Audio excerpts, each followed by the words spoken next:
Squat every day, 151. So this is my entire workout. I filmed it in time lapse. I didn't have a ton of time, and anyway, you guys seem to like the time lapse. If I'm totally honest, it's growing on me too. So this is at 5 times speed. The video is 10 minutes long. It took me about 50 minutes to do. And all I did was front squats, overhead press, hang power cleans, and ab wheels. And I even bitched out of quite a bit of that. While this is slightly less than I normally do, it's also right in the same ballpark. It's not that much less, you know? So people sometimes ask me, how do I squat every day? How do I work out every day? What about recovery? What about, you know, it's not smart, yada, yada, yada, for all these reasons. Well, this is how, you know? Like, yes, I do agree that a certain amount of recovery, restoration, rebuilding is necessary, but like, this is a lightish day, but I wouldn't call it a light day. And more average, on low average. And it's not that much, you know? I almost never go balls to the walls anymore.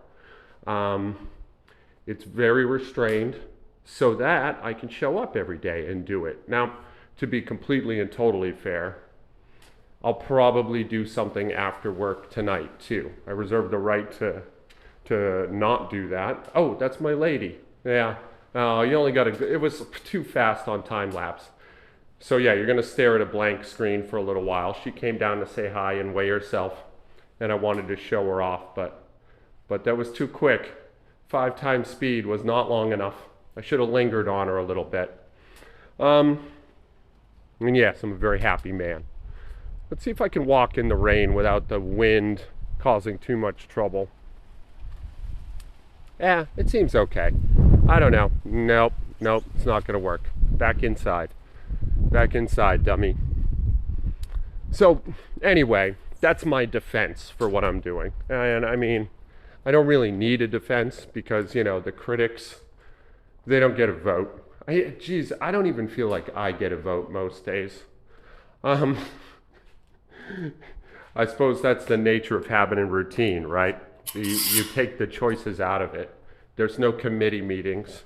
It's just something you do. Anyway, yesterday I asked the question, the world is not safe and you're not worth keeping safe, true or false? And nobody answered, which I understand. First of all, it was at the end of the video, and if you watch that far, you're kind of a lunatic. And between sets, I do a little stretching, as you can see here. And secondly, maybe you answered that question and you don't like the answer, you know? So you didn't want to publicly out yourself for being a cynic. And I get that too. But I don't know. I was thinking about another thing, and actually it was the first thought I had this morning when I woke up.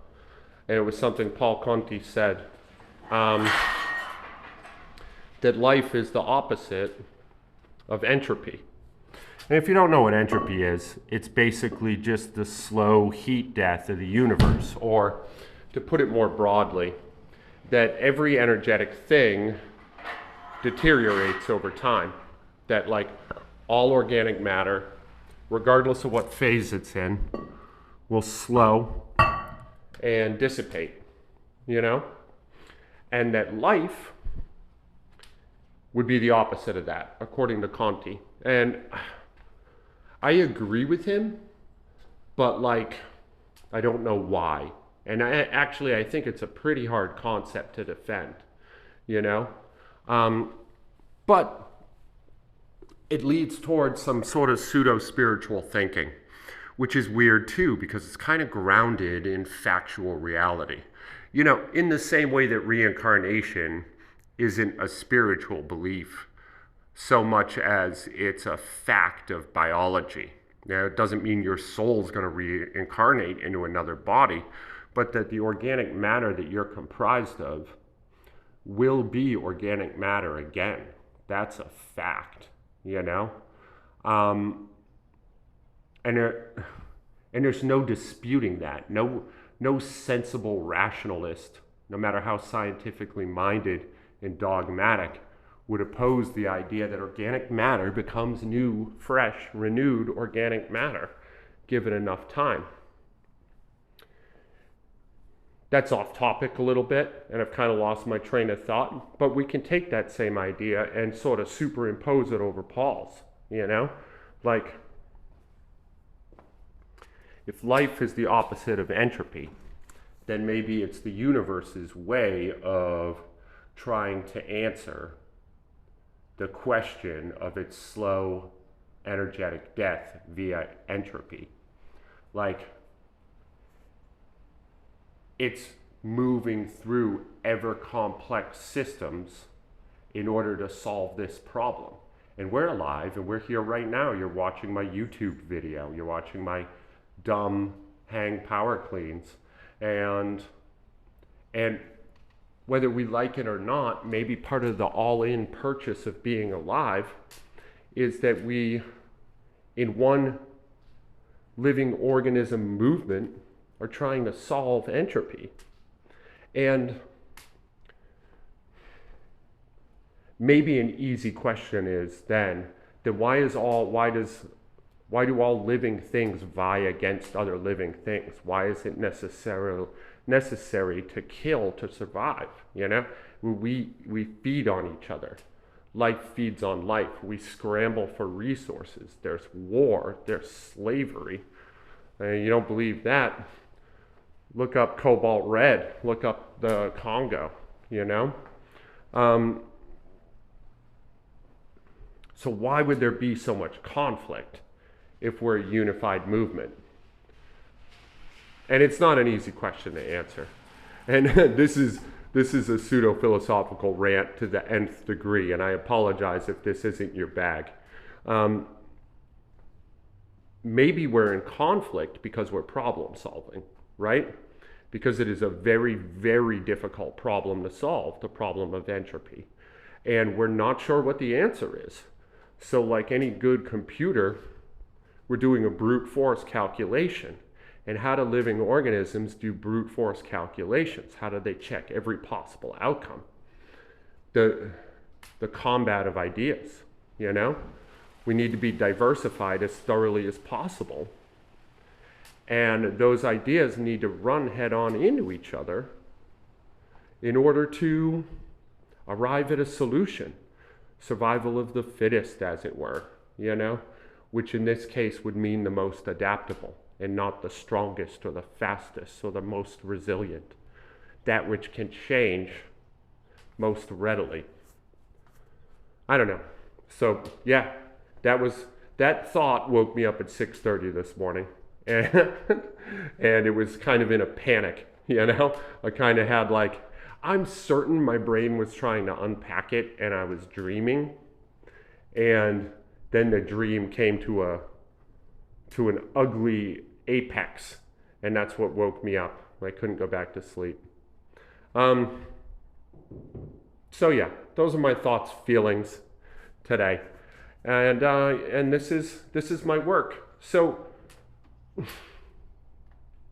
I want to ramble on and on about entropy, but I did hit 175 in the front squat today, and it's surprising to me how that's becoming easier and easier, you know? And for overhead press, I did 105 for 5, which is a really good overhead press for me.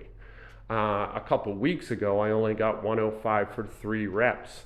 Now, it's not a PR because I've definitely overhead pressed more than that, but I've been chasing 135 overhead for quite some time. And I think I'm pretty close, man. I mean, I don't know. Like, I haven't pressed 2 plates overhead for almost 25 years.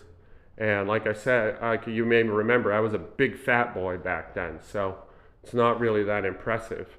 But I would love to be able to do that again. So despite the fact that I did not do that many sets and reps, and I visited with my girlfriend for more than a little while during my workout, this was a very productive workout. And it's something that I believe anyway, that even at 45 years old and not very smart, I recover from pretty easily.